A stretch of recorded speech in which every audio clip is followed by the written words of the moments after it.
accompanied by the Honorable Ivanka Trump.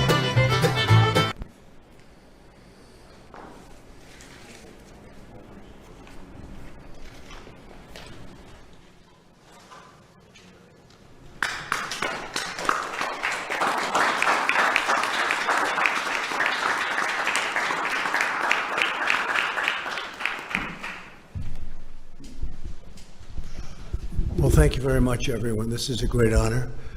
And I see you have social distance on your mind, and that's a very good thing. Jovita, congratulations. Tremendous job you're doing. I want to thank everyone for being at the White House, a very special house, a very special place, no matter where you go in the world. I love the White House, and being here in the East Room of the White House in particular, where so many important functions have taken place over the years.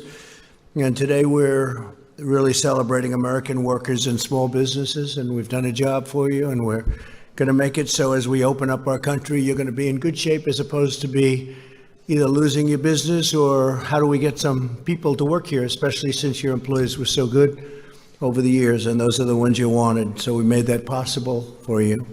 We're delighted to be joined this afternoon by representatives of several incredible small businesses from across our country. Also with us, our Treasury Secretary, Stephen Mnuchin. Steve, thank you very much. And SBA Administrator. You've been busy, Steve, by the way? A little bit, right? Broke every record in the book. And SBA Administrator, Jovita Carranza. Thank you, Jovita.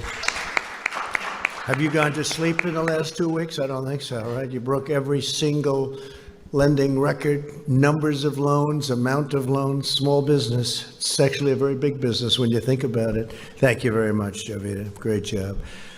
As our nation battles against this terrible scourge, we continue to pray for the victims as well as for those Americans who are grieving their lost ones and their loved ones. There's never been anything like this.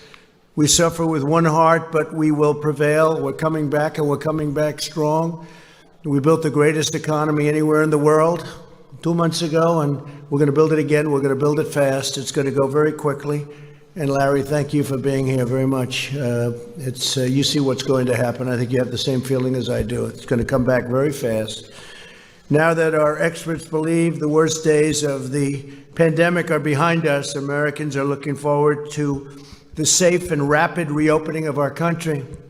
Throughout this ordeal, millions of hardworking Americans have been asked to really make tremendous sacrifices. It's sacrifices like nobody thought would even be possible. Nobody thought would ever be talking about something like this. This virus has inflicted an enormous and painful toll on our nation's workers and small businesses. That's why last month I asked Congress to pass the Paycheck Protection Program, giving small businesses emergency economic relief to keep workers on the payroll. 4 weeks ago, I was proud to sign it into law. We did that at a great ceremony with many of the people here and the officials here, and it was something. And I can tell you, I'm going to ask Steve to say a few words, but the kind of numbers and the kind of jobs they've done and the kind of jobs that have also been saved, it's incredible. You'll be seeing that in the coming weeks. The Treasury Department and the Small Business Administration launched the program in record-breaking time, just 1 week. And in the 14 days following its launch, we processed as many loans as the SBA would typically process in over 14 years. So in 14 days, they did more work and more loans, both in terms of applications and in terms of dollar amount, than they did in 14 years. 14 days, 14 years. Easy one to remember, right? That's some record. The first round of funding provided more than 1.6 million small businesses with over $340 billion so that American workers can retain their jobs, receive their paychecks, and help our economy take off quickly once America reopens for business, which is happening right now as we sit. We're going to be all set. You all ready? I know you are. I talk to you back there. You're ready. You folks are ready. Our swift action supported or saved 30 million American jobs at least. And last week, Congress answered our call to replenish the program, and I was honored to sign an additional $320 billion for American workers into law. At least $60 billion are reserved for community financial institutions, including those that serve minority and distressed communities. And that's also, when you think, it's African American communities, it's Hispanic American communities, it's Asian American communities. We began accepting applications for the second round of funding yesterday. Demand is extraordinarily high, and there are already twice as many users accessing the system as on any day under the first round.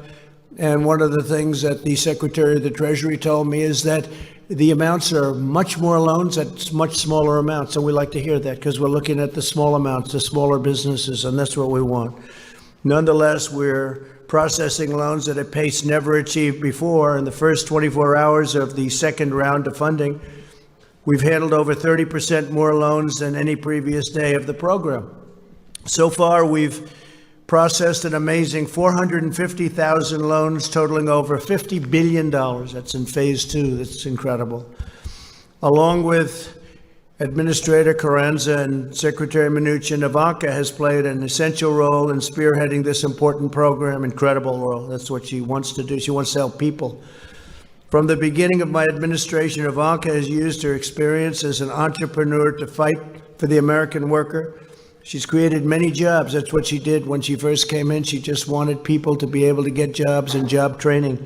Went to the biggest companies anywhere in the world that are located in our country, and they would take hundreds of thousands of people and train them. And I think you got up to almost 15 million people, right? 15 million. She started off with a goal of 500,000. She wanted to get 500,000, and she is now on almost 15 million people.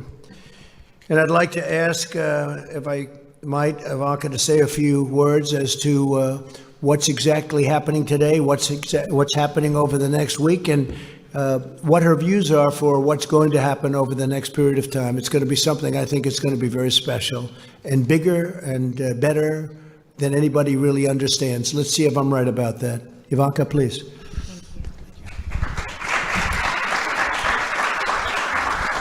Well, thank you, everyone, and thank you, Mr. President, for convening this incredible group of entrepreneurs and small business owners who very much represent the soul and the spirit, the grit and the tenacity of America's small business owners across the nation. So we're grateful to each and every one of you for joining us here today, and very excited to hear your stories and hear specifically about how you're going through this challenge and how through the Payment Protection Program and through the PPP, you are able to keep your workforce employed. It's about your businesses thriving and growing within your communities. It's about your workforce, who each of you cares very dearly about. And I'd like to make a special call out of thanks to Secretary Mnuchin for his tireless work on this front. So if you'd like to come up and join us, we would appreciate that, Secretary. And SBA Administrator Carranza, thank you. You have been such a champion for America's small business. If you'd also like to come up and join us. And Larry Kudlow, thank you for all that you do in fighting for American workers. With that, I would like to kick us off by introducing Amy Wright to come up to the stage and share with us a little bit of her story. She has created an amazing business that stemmed from personal experience and very much her heart. And it's been an honor getting to know you, Amy, as you really embody the spirit of small businesses around this country. Amy, because of the PPP program, was able to rehire the 120 workers that she was forced to lay off. And now those workers, all of which have some form of disability, are able to bring cheer and bring comfort to your clients as you're serving them. So Amy, if you'd like to come up and share your story. And Michael, her great colleague, is here today as well, who could share his perspective. Thank you, Amy.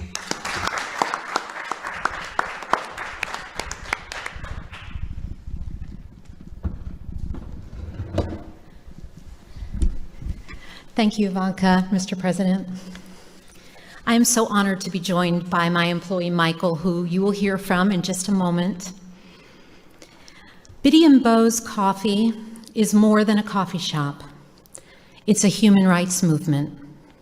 We employ 120 people with intellectual and developmental disabilities, and for most of them, it's their first paying job, which made the decision for us to temporarily close all 5 of our shops especially difficult. But thanks to the Paycheck Protection Program and the incredible team at Live Oak Bank, all 120 of our employees are back on the payroll today and working from home, writing handwritten notes that we include with each online order we ship.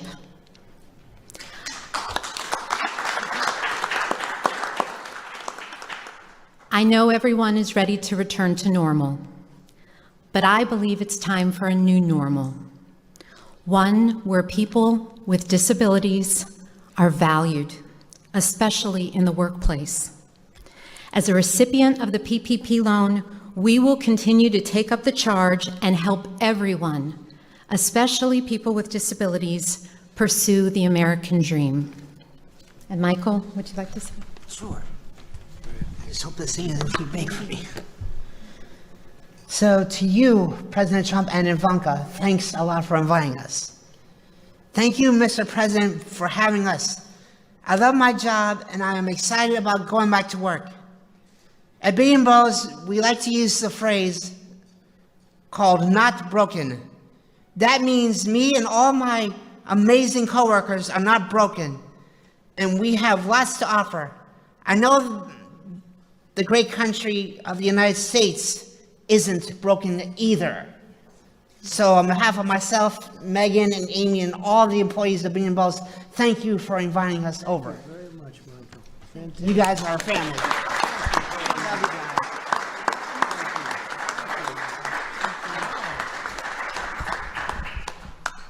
That's better than we did. Much better, Michael. You did a better job.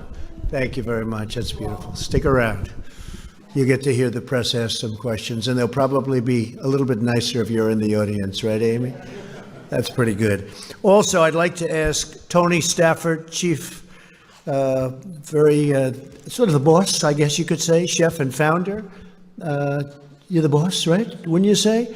Of Ford's Fish Shack. And I hear it's good stuff. How about explaining, please? Best? Oh, I'll have it. Be careful. Thank you. Come on up, please.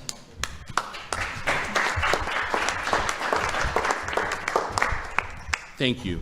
I'm here representing, well, thank you, first of all, for inviting Mark, my great employee, with us. We're here representing the restaurant industry, which has been really hurt hard by this with the closures and things like that. So I'll keep it brief. I'd first like to thank the President and the Vice President for leading us through that pandemic. It has devastated our restaurants. Over the last 6 weeks, my 3 restaurants have been devastated. Dining room closures, had to furlough over 100 people. That was an incredible hard phone call to make about 6 weeks ago and tell the employees I've never had to lay off a single employee that I just don't have a space for you. We just don't have, the restaurants are closed, and it was just extremely hard, and it was very emotional, and it was one of the hardest choices I ever had to make. So it was tough, but I promised every employee we would do our best to bring them back, and we would fight every day tooth and nail to get them back into the restaurants and be successful like we were the 10 years before all this terrible stuff happened. And now with the help of the PPP loan and the success of the PPP loan that we were able to get, I'm going to be able to keep that promise and bring every one of those employees back. So thank you, Secretary Medinchuk. Thank you. And it's been awesome to be able to tell them that we're going to weather this storm. We're going to get through this, and we're going to be stronger and more agile once this is over. The one thing that you can see with the restaurants, we're surviving out there. We're doing things that we didn't do before with carryout and curbside and delivery and all those meal plans. Those things are awesome to see my fellow industry leaders out there doing in the restaurant industry. So I commend every one of those restaurants that's fighting to survive out there. And so thank you all for that. We will get through this. We will welcome our guests back, and once our state opens up, we'll welcome them back and thank them for their support through all this. I have amazing stories of guests coming into our restaurant, the day after the closures to just give us tips, give us cash to give to our employees we had to furlough. So those great stories that will not be forgotten from any of our guests. So thank you for that. And I look forward to the one day when all restaurants and all small businesses can reopen and be as successful as they were before. So thank you very much. Mark? Fantastic. Thank you. So my name is Mark Underwood. I am an employee of Ford's Fish Shack, so I am a living example of what your plan has done. I'm a husband, father of 5. My mother lives with me. And just listening to Tony talk about that day when the layoffs happened, it's a little emotional, but with the PPP, it has now given life to my family. It has injected hope in our business, and it's allowing us to fight the fight. So I appreciate it from everybody on your team to help us get through this issue that we're going through. So thank you very We're much. gonna help you. Thank you. Is he a great chef or a good chef? He's a great chef. Thank you very much. Thank you. Thank you. Larry. Very good. Thank you.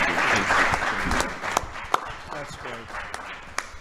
That's a great story. Your mother lives with you, 5 children. That's a great story. So that was a rough day, right? Wasn't it? Huh? Never happened to you before, probably. Yeah, happened to a lot of people. It never happened before. So, but we're bringing it all back. There have been a couple of places that have opened, and I don't know if you saw this, Tony. They have some restaurants, and they have lines that are very long to get in. People want to be back. They want to come back. We're going to bring a country back. They want to get to work. And I know you were in that category very much, so it's great. Thank you, fellas, very much. Jackie Crick, CEO and founder of ECU Communications. Jackie, please.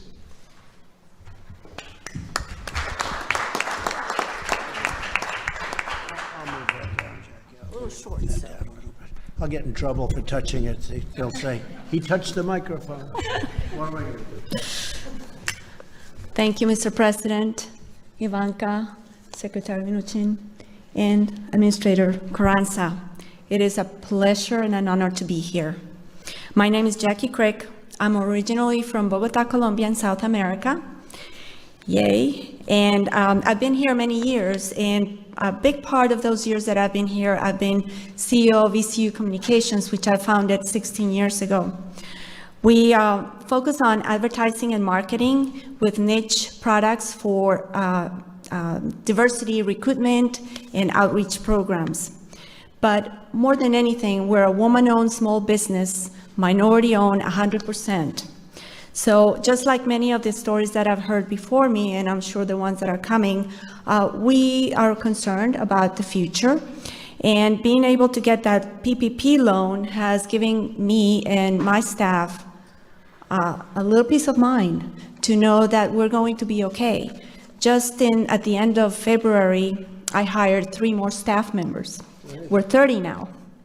So when we heard the news about going home and working from home or not being able to work from home, the first thing that goes to your mind is, how am I going to support or tell these folks that they need to go? Being able to get the PPP loan has given me the ability to have that peace of mind that I'll keep them, their treasurer staff, and I'll be able to continue to focus on my program.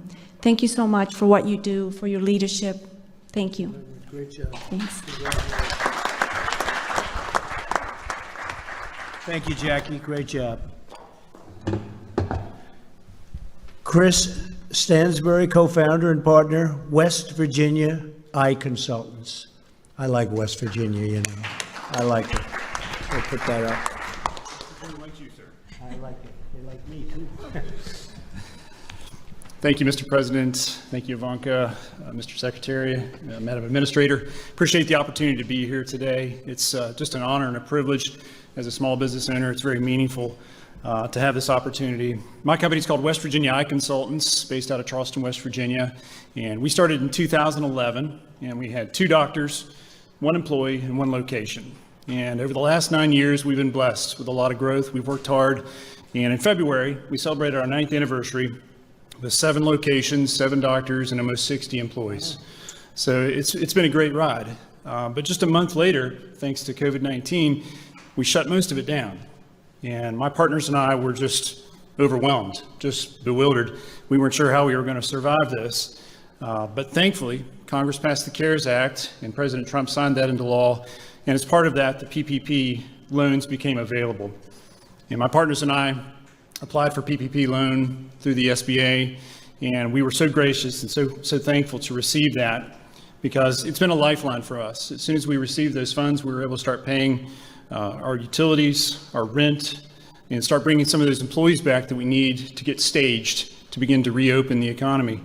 And so we're just so grateful for President Trump's leadership and Congress for working with him to get us through this crisis. So thank you so much, sir. We appreciate all your help. Thank you. So you do eye examinations, doctor? And you do glasses and all that? I may have to see you. Okay? I guarantee you're probably better than these high-priced people. I used to see the highest priced, and they were not the best. I'll bet you're better than all of them. So I may have to see you, doctor. I'm serious about it. We can do something quickly, all right? You move quickly too, right? No long meetings. Good. I may have to see you, doctor. Thank you. Tissa Clark, President and CEO, J.D. Clark Professional Services. J.D. Clark. Hi. Come on up.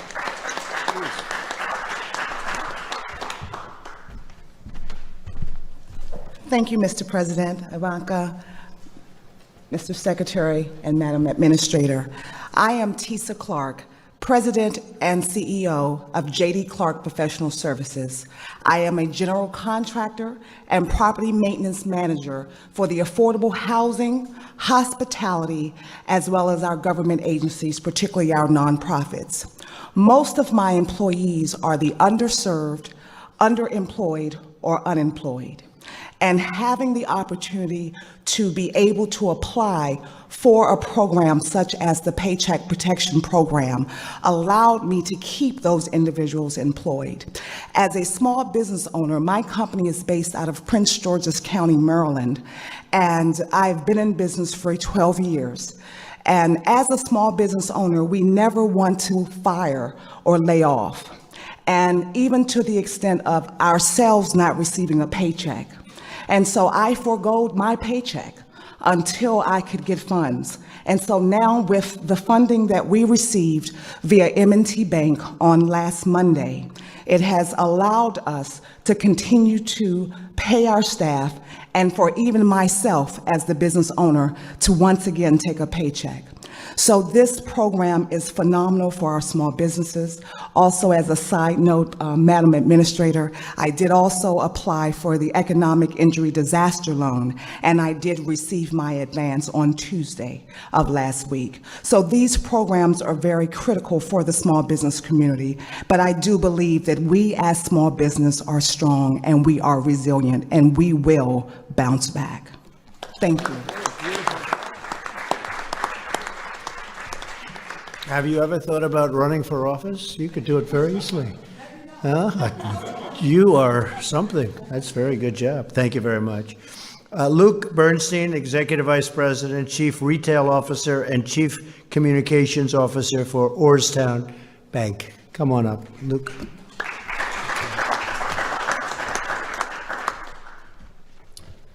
Thank you, Mr. President. Ivanka, Secretary Mnuchin, Administrator Carranza.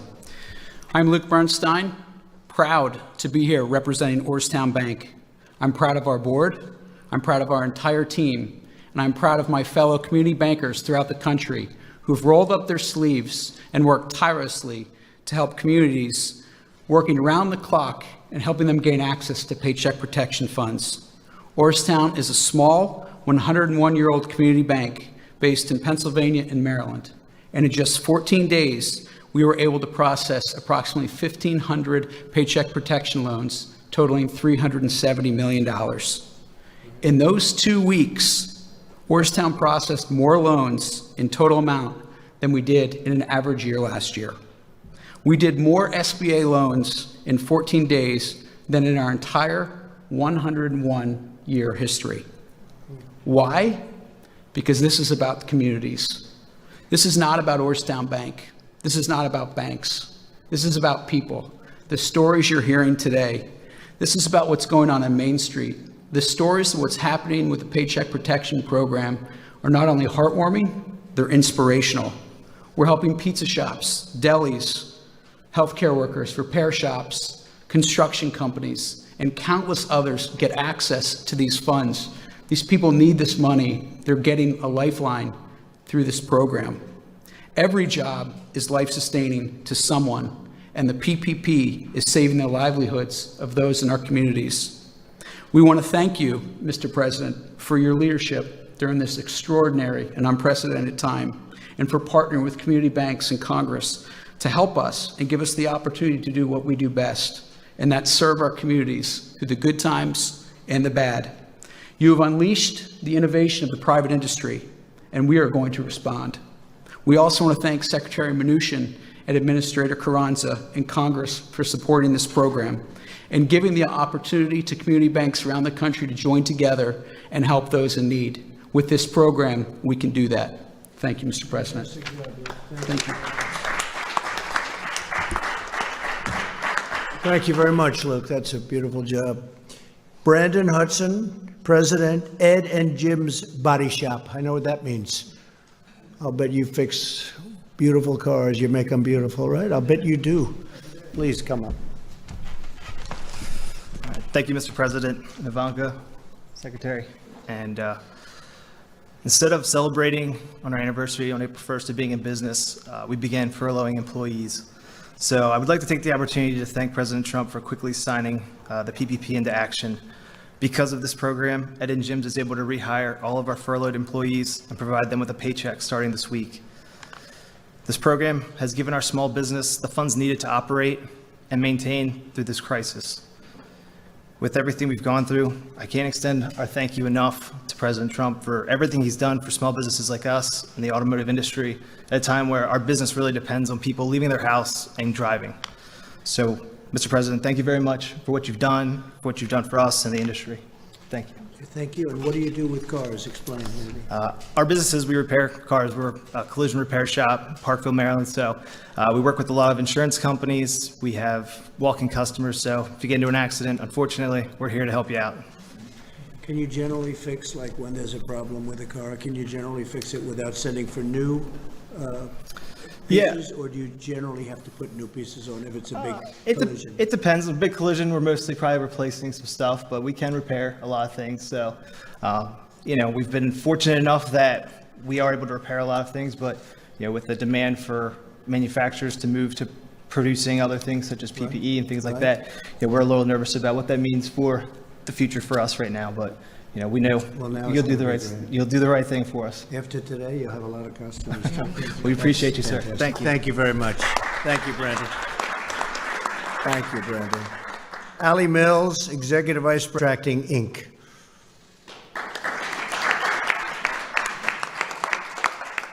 Would you like to have, come on up here. He was so good. Put that mask on the way you had it. He was. Thank you, President Trump, Ivanka, Secretary, Madam Administrator. I am here representing the highway industry. Plum Contracting is a third-generation union highway and bridge contractor in Pittsburgh, Pennsylvania. With Pennsylvania's winter construction shutdowns, we have been left with little revenue coming into a new season. COVID-19 abruptly halted all highway work on March 16th in our state. With very little revenue at this point of the season, we were forced to sadly lay off a majority of our employees, about 125, which included trades and management. There were a lot of sleepless nights and fear of losing it all. The Payroll Protection Program was and remains the engine that is carrying our business through this shutdown. We wouldn't survive without it. With our PPP approval, by May 1st, we anticipate our company running at full capacity when the highway industry is permitted to return back to work. We applaud you, Mr. President, for your interest in the welfare of America's small business and the American worker. And thanks to all that, my company will be here to work on a big infrastructure program very soon when you're ready to do that. Good. Thank you. Very much. Thank you.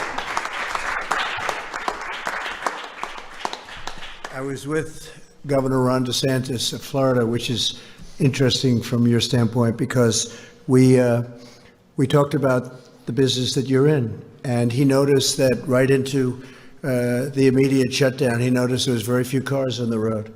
And he did very opposite of what a lot of governors did. He said, this is a great time to fix our roads and highways.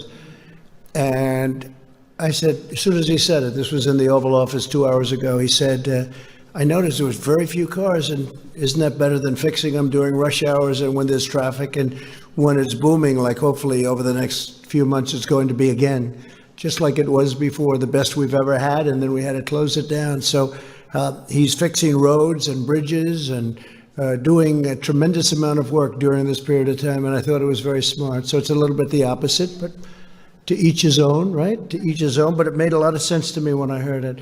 I'd like to ask Secretary Mnuchin to come up and explain just a little bit about how well it's going, how the kind of numbers, the kind of records, to a point where there's never been anything like this, loans coming in, and how the loans are actually smaller than in phase one, and that makes us happy because that means smaller businesses, and that's where that's what we're looking at. That's what we're aiming at this time. Please, Steve. Thank you, Mr. President, and Ivanka, thank you for putting this together. Your stories are the stories of the 60 million American workers that are going to have the benefits of the close to $1 trillion that the President and Congress have invested in small business to protect you and put you back to work. That's over $650 billion in the PPP. That's over $300 billion in disaster loans, and that's over $20 billion of grants. And I know the press has commented on a lot of big companies that inappropriately took the money, and we've been very clear. We announced today that any loan over $2 million will have a full review for forgiveness before they're repaid, because this is the story of small business here. And I am so pleased to see how this is working. So thank you, Mr. President. I'd also just like to comment, we're going to be up to close to 120 million of direct deposits and checks for the economic impact payments. If you have not received it yet, please go to irs.gov, get my payment. We made some corrections to the website over the weekend.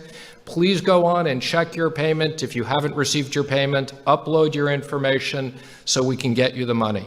The combination of the direct payments, the PPP, the disaster loans, and enhanced unemployment insurance is the investment that the President has made in American business and American workers. Thank you, Mr. President. Thank you very much, Steve, very much. And on the enhanced, thank you. And Steve, on the enhanced payments, we're really looking to the state to give that out. And unfortunately, some of the states have very old computerized equipment from many generations ago. But they have the money to give out, and they'll give it out as it comes, and hopefully they'll be able to do the job. Some states have been very efficient, and others have had a hard time, but you'll work with the ones that have had a hard time. But we rely on the states, and we are relying on the states to get it out as quickly as they can, considering especially some of the equipment they have. Maybe now they'll be able to buy new equipment, right? When we get all finished, we'll have nice new computerized equipment so they can do it. With that, if you'd like to ask a few questions, I think this would be a good time, because with these incredible people, this is the media. You've heard me talking about it on occasion, seldom, right? But on occasion. And I think with you in the room, I have a feeling that they'll ask me much nicer questions. They'll tone them down, right? And thank you for the apology. I appreciate it. That was very nice. Yahoo. I appreciate it. It was very nice. Yeah, go ahead. Jim, go ahead. Yes, Mr. President. Today, the U.S. hit a grim milestone of 1 million cases of the coronavirus. Back in late February, you predicted that the number of cases would go down to 0. How did we get from your prediction of 0 to 1 million? Well, it will go down to 0 ultimately. And you have to understand, when it comes to anybody else, so we could go to some of these other countries, you know, as an example, China. If you test, you're going to show many more cases. So we're testing, we're doing more testing than any other country in the world by far, which we just discussed over in the Oval Office. So we're going to show more cases because we're doing much, much more testing, double anybody else. Somebody said if you add everybody else combined, that would be a number. And it will be at the appropriate time, it will be down to 0, like we said. The experts at at the time saying that the number of cases would go up, we would have community spread. Well, Dr. experts, Messier from the yeah. CDC was warning about this. Also, experts, many very good experts, very good people too, said that this would never affect the United States. It wouldn't affect Europe. It wouldn't affect anything outside of China. So we were listening to experts, and we always will listen to experts. But the experts got it wrong. A lot of people got it wrong, and a lot of people had no idea it would be this serious. I listened to experts. I'll tell you what, I did something that the experts thought I shouldn't have done. I closed down our country and our borders. I did a ban on China from coming in other than U.S. citizens. And we did very strong checks on even our U.S. citizens. Ron DeSantis was, when they came in, people were put into quarantine, people were checked, and we're doing that now. So, yeah, I think we did something well ahead of schedule. We did that at the end of January. People were talking about this wouldn't have an impact, as you know, even into March. So I think we've done a great job in the sense that we were early. I think by banning China, and banning people coming in who would have been very heavily infected, we probably saved hundreds of thousands of lives. So on that, I'm very proud. Yeah, please. Mr. President, it's actually Secretary Mnuchin as well. What about the idea of another round of stimulus payments to American taxpayers directly? Democrats, of course, up on the Hill are talking about the idea of guaranteed income, which obviously could go on for months and months and months. Yeah. What about another round of... Well, I like the idea of payroll tax cuts. I've liked that from the beginning. That was a thing that I really would love to see happen. A lot of economists would agree with me. A lot of people agree with me. And I think, frankly, it's simple. It's not the big distribution, and it would really be an incentive for people to come back to work and for employers to hire. The double tax on the company and also on the person. That's what I like. And something like that could happen. Also, I think you have to look, because a lot of people are talking, I assume your next question would be about states. And Steve and I talk about it, and I talk about it with Mitch and with Kevin and with everybody. And the problem with the states is we're not looking to recover 25 years of bad management and to give them the money that they lost. That's unfair to other states. Now, if it's COVID related, I guess we can talk about it. But we'd want certain things also, including sanctuary city adjustments, because we have so many people, which I don't even think are popular, even by radical left folks, because what's happening is people are being protected that shouldn't be protected, and a lot of bad things are happening with sanctuary cities. But that's just standing up here answering this question. That's one of the things I think about. If we were going to do something for the states, I think they'd probably want something having to do with sanctuary cities, something having to do with other different points that we can discuss a little bit later on. Yeah, Jeff, go ahead, please. Mr. President, you're going to sign an executive order today about meat packaging plants. It affects liability for them. What efforts or what measures are you looking at for liability for other industries and other businesses? Well, we haven't been talked about. It hasn't been asked on other industries yet. But with the meatpacking and with the transportation, we have had some difficulty where they're having a liability that's really unfair to them. And we're going to be doing that. I think, Mark, we're going to be doing that fairly soon. It's getting drawn up. I should be signing that over the next hour or so, taking the liability, which frees up the entire system.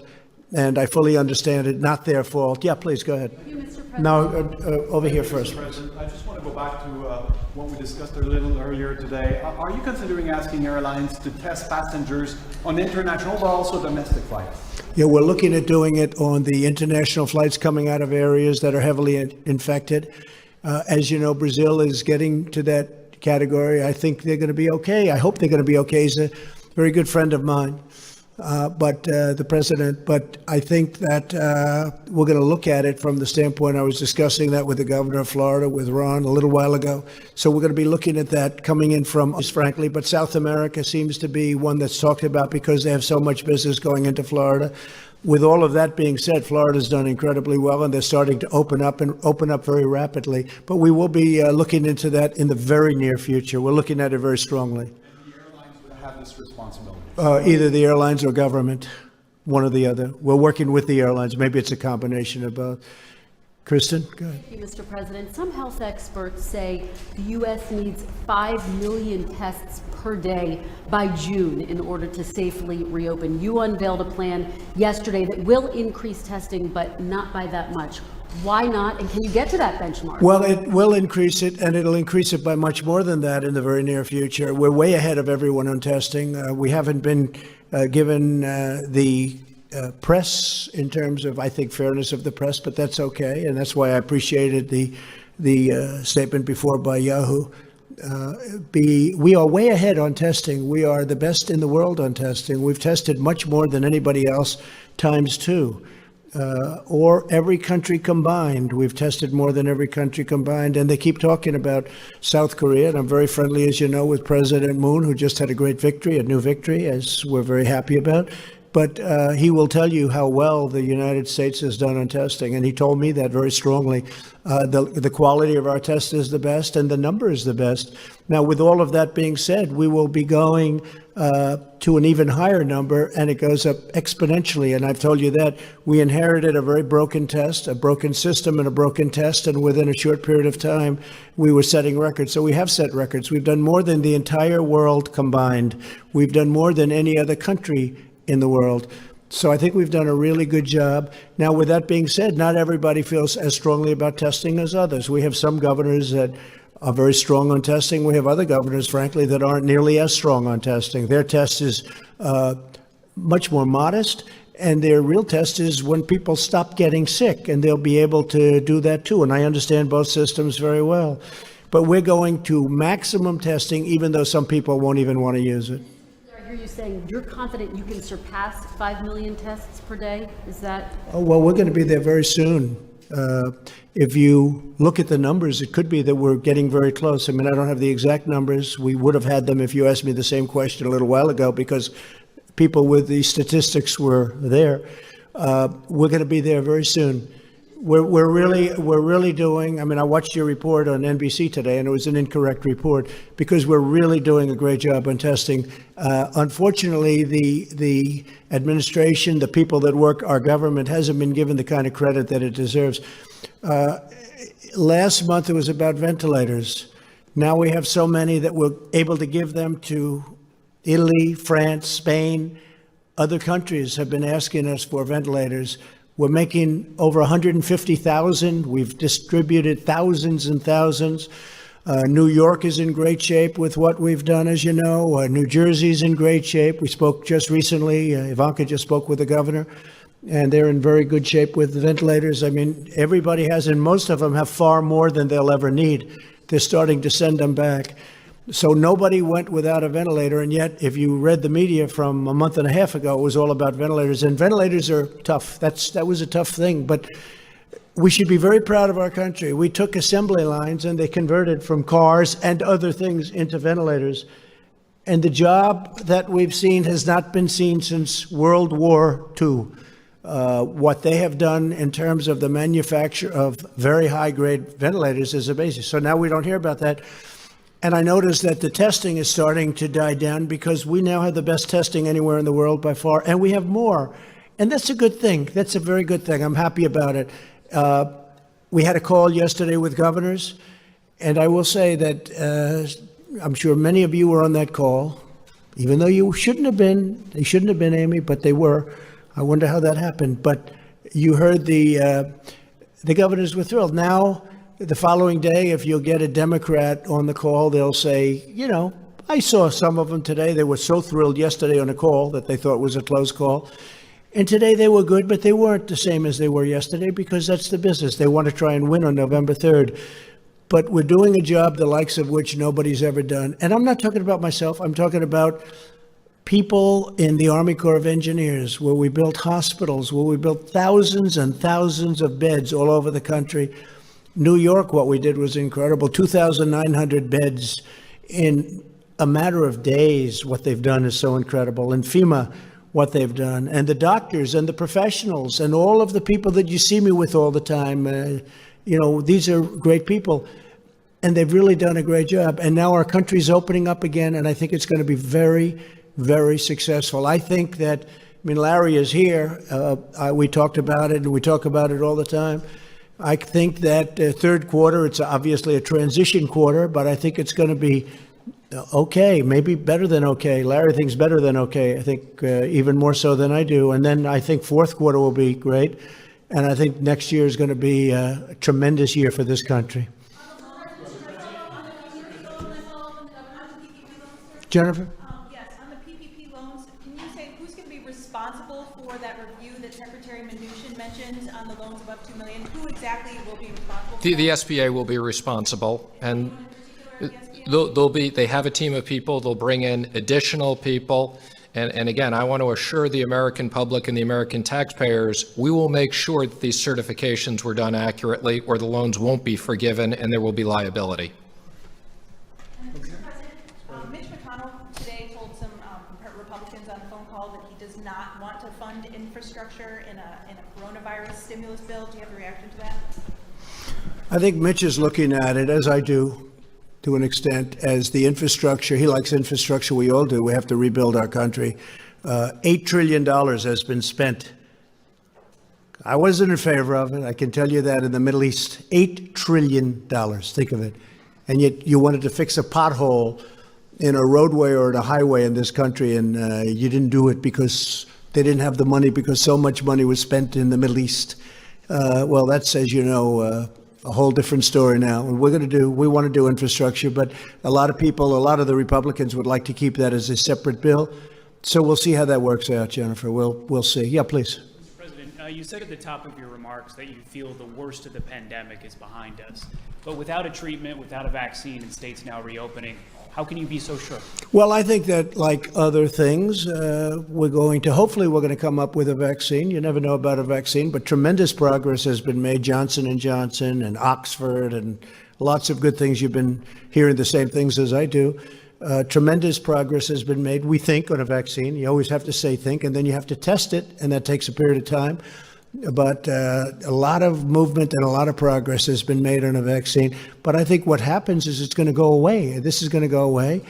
And whether it comes back in a modified form in the fall, we'll be able to handle it. We'll be able to put out spurts. And we're very prepared to handle it. We've learned a lot. We've learned a lot about it, the invisible enemy. It's a bad enemy. It's a very tough enemy, but we've learned a lot. It's in 184 countries, as you hear me say often. It's hard to believe. It's inconceivable. It should have been stopped at the source, which was China. It should have been stopped very much at the source, but it wasn't. And now we have 184 countries going through hell. But I think that a lot of good things are going to happen, and I really believe that fourth quarter is going to be maybe tremendous, and the next year I think has a chance to be really getting close to record setting. We hope so. We hope we can be back where we were. We had the strongest economy anywhere in the world, and I hope we're going to be back there again. Go ahead, please. Yes, you've spoken about your friend who passed away. I was wondering if you've spoken to the families of anyone else who's lost loved ones to COVID-19, if there's any particular stories that have affected you.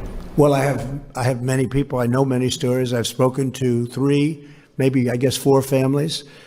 Unrelated to me. I lost a very good friend. I also lost 3 other friends, 2 of whom I didn't know as well, but they were friends and people I did business with, and probably almost everybody in the room did. And it's a bad death. It's a bad thing. It grips onto some people. Now we found out that young people do extraordinarily well. That's why I think we can start thinking about schools. But of course, we're ending the school season. So, it wouldn't be you wouldn't be back for too long. I noticed where Purdue University, a great school in a great state, wants to open and have students come in. I think that's correct. Some colleges, I think I saw Harvard wants to have students come back in the fall. I would hope that they'd have students. I think that the whole concept of computer learning is wonderful, but it's not tele-learning. But it's not the same thing as being in a classroom in a great college or a college of any kind, college, university. There's nothing, you can't replace that. So hopefully they're going to be coming back. Young people do very well with this horrible scourge. They do very well. So I am going to see you tomorrow and we'll have other things to talk about. We have a lot of interesting things. I don't think we should have a news conference today because this is a news conference. In addition, it's a celebration of these incredible people that have done such a good job. And I think we found a couple of stars in this room today. I won't tell you who, but there are a couple. This guy right here is the biggest star in the room, right? We'll all agree he's the big. I vote for you, okay? Great job you've done, and I really appreciate it, too. I appreciate you being here. Couldn't have done better. Of course, Megan and I maybe let to know if you and some of your hostess, staff members, bodyguards, or anybody in your company would like to come to Annapolis to our company. Be careful, that could happen. That could happen. Be careful. We'll have to do that, Amy. I think maybe we could do something like that. You're very good. He's stolen the show, right? Do we agree? Doc, I'll tell you, I'm getting ready with the eyes. Come on with me if you want. Do a quick one. Want to save a lot of time. We need time. We're opening up the country, Doc, so we need a little time. We can't spend too much. I don't want to spend 2.5 hours at an eye doctor, right? Okay, so we'll think about that. We want to do that. I want to thank everybody, in particular, Jovita. I want to thank you very much. And Steve, you're working. I can call Steve at any time. I can call him at 2 in the morning, 6 in the morning. It doesn't make any difference. I say, did I wake you? The answer is always no. He's doing a great job. We're proud of him. And everybody is, everybody. Our government, we have to be proud of our government, and we have to be proud of our country. These are really terrific people. We're going through a period of time, the likes of which we've never seen in this country before. Certainly, even if you go back into 1917, it was the worst of all time, but it was also not as bad here. It was very bad. It was very rough. It was a bad one, but it wasn't quite like what we're going through right now. And it's because of the amazing, when you look at how contagious this is, where people literally just being in the same area with other people, it catches. So I'm very proud of this country, I have to say. I'm very proud to be your president, and I'm very proud of this country. Thank you very much, everybody. Thank you.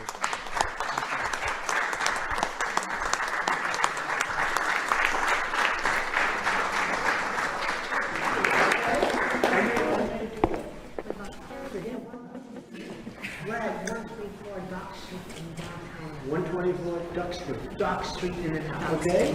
Get it ready. All right. And if I don't do it, they're going to be very upset with me. Right, they should come too. They will.